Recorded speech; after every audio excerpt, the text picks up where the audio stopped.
radhës. Eselamu alaikum, kam një pyetje për hoxhën e nderuar. Këto 73 grupe që ndohen, vetëm një është në xhennet. A janë përgjithmonë në xhehenem këto 72 grupe? Allahu ju shpërblet.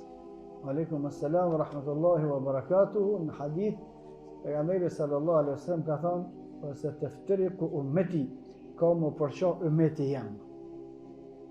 Disa komentatorë të këtij hadithi kanë thonë, kur ka thonë pejgamberi sallallahu alaihi wasallam ka më përço ummeti jam, do të thonë se këta janë këtë musliman. Se më paskon që s'janë musliman si ishin ummet e Muhammedit sallallahu alaihi wasallam. Kulluhum fin nar, kretë kanë me hinë zjarë, përveç njonit.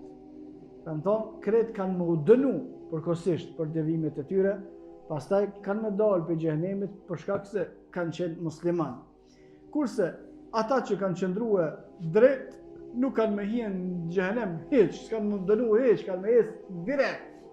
Kjo është një koment. Komenti i dytë thonë pejgamberi ummet llogaritën edhe kretë njerëzit.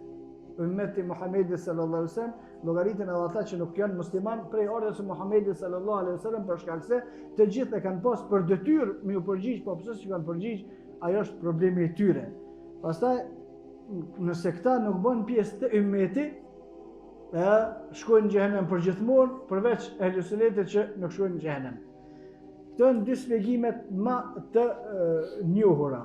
Dhe ajo që unë personalisht mendoj është se çdo grupe, kushdo prej tyre që në brendësinë e vet ka kufër të madh ose shirk të madh ose nifak të madh, është përgjithmonë në xhehenem. Kushdo prej këtyre grupeve që janë të devijuara, por në rregullat e tyre nuk përfshihen veprat e kufrit e shirkut të madh dhe nifakut të madh, nuk janë përgjithmonë në xhehenem. Wallahu a'lam.